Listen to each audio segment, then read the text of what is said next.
here it is. Today I'm starting a new build. I'm building a 4x4 vintage racing mower. That's going to be a missile. We're using a 110 horsepower power plant. It's going to be my first build in a triple digit horsepower. I really love how this mower looks, and I think it's the best looking mower out there. A lot of the mowers these days are plastic, whereas this one is full metal construction, and you have a bonnet here that pops up just like a Dodge Viper, which is pretty hilarious. But yeah, this is going to be a one-of-a-kind. Should definitely channel my inner redneck. When I'm finished with this thing, I want it to look just like this. I want it to look like a lawnmower. The challenge here is going to be fitting so much and so little. This body is just really iconic. It really pops, and that's really what's going to make this build so epic is the body. It turns out I didn't have to do much looking for this mower. My friend Nathan actually had it sitting in his backyard for a few months. Nathan pretty much gave me this mower. He was planning on doing something cool with it, but he changed his mind. So after giving the mower a little wash, it really brought it back to life. So now I wanted to go on a test drive and get this thing running.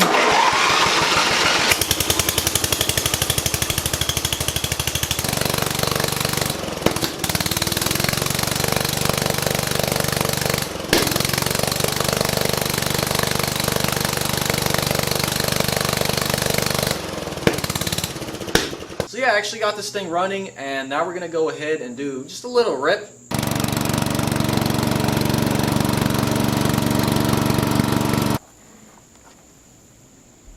Yep. Oh, drifting somewhere.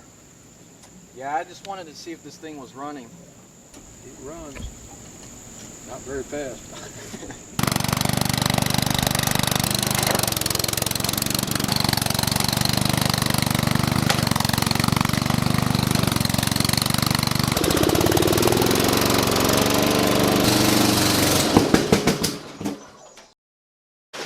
Alright guys, the packages have arrived. In these boxes is the power plant for our ridiculous ultimate lawnmower. And they're actually sent in by one of my subscribers, so thank you very much, Caleb.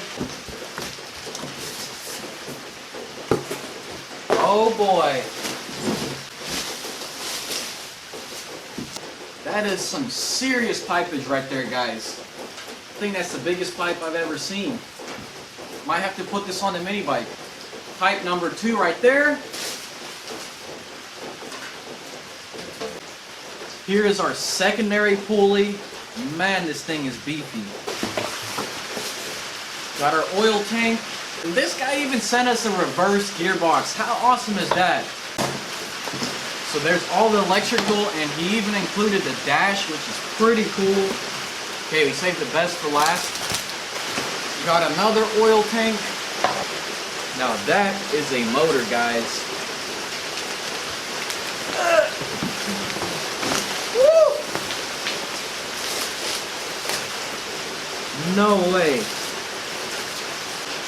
Guys, I'm just so mind blown. We have a 600cc Polaris Triplet Two Stroke.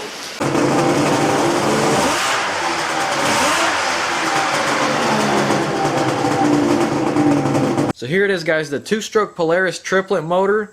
It's very compact. The motor is rated around 110 horsepower, but you can actually go past that with ease. So I gotta give a huge thanks to my subscriber Caleb Duplay. Snowmobile engines are a rarity here in the South. He sent me this whole care package for free. All he asks is that I shout out his Instagram.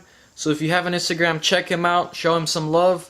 Oh, and by the way, he said this engine needed nothing and it's ready to run. With that being said, let's go ahead and get right into the build.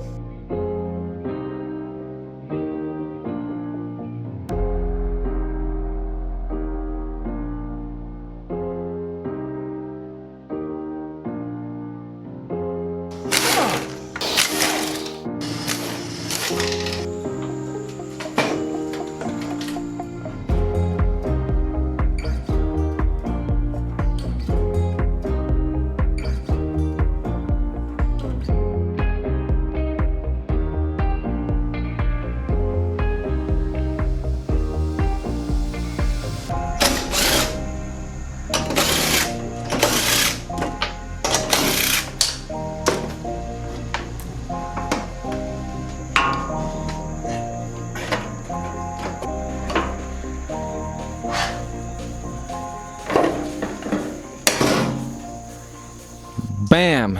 check that out, guys. We got the 600cc triplet in there, and it fits in like a glove. As you can see, the hood shuts, and it's almost like it was meant to be. And the next thing I have to take off is that steering rack right there.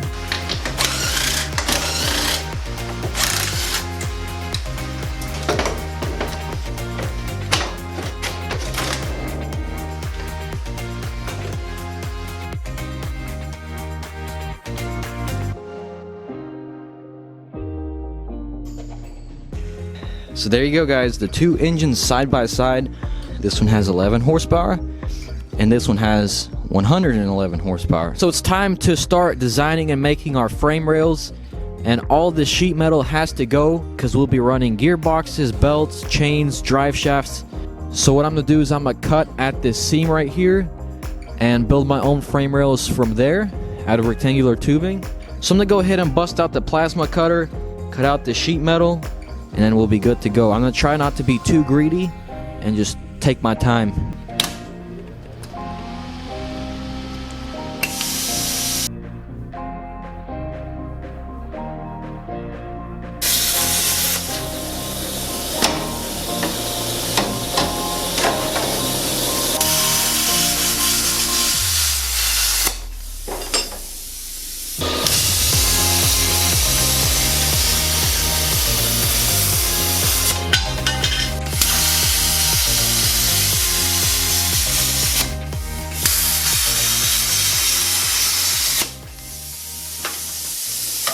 So now I'm going to go ahead and strip all the body panels off and get this thing to a bare frame so we can start welding up our frame rails.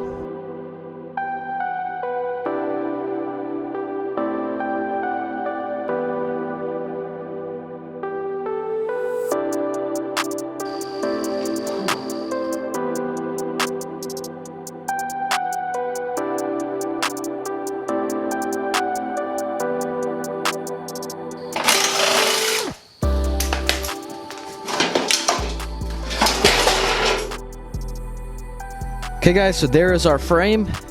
We're gonna go ahead and cut along this rounded edge. We're gonna use this steel to kind of guide us along the cut so it turns out straight.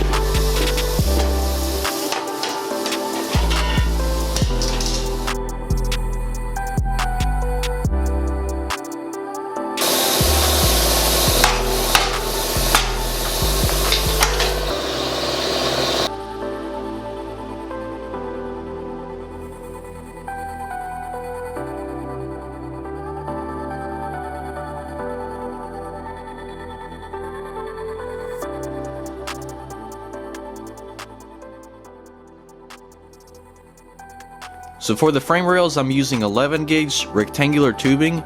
So I chose this rectangular tubing because it's easy to bolt stuff through it. We want this thing to be heavy duty with all that horsepower, and especially the short wheelbase.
Check this out, guys. This thing already looks so ridiculous, and it's only part one. So guys, if you're excited to see this build progress, be sure to hit that like button down below. This motor is like half the size of this frame, so this thing is going to be ridiculous. Now you can see why I chose this heavy duty tubing.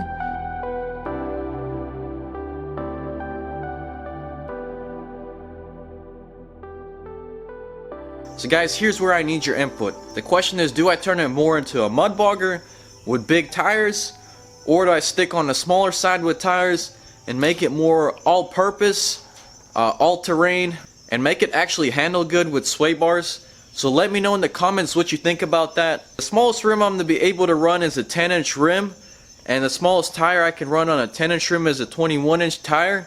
So that might have to be the move, because I don't want this thing looking out of proportion. And I'm also thinking about stretching the lawnmower a little bit, maybe like 6 inches to increase the wheelbase. Let me know what you think about that. So I gotta thank my subscriber Caleb for sending me the motor and all the goodies. I highly do appreciate it. Be sure to show him some love. The HDP plasma cutter did a phenomenal job, so check the link out. So big thanks to the guys over at HDP. So guys, stay tuned for part 2, and if you're new here, consider subscribing. I plan on mounting the 4x4 stuff in the engine in part 2. But guys, I'll catch you in the next video. Stay tuned. Peace and God bless.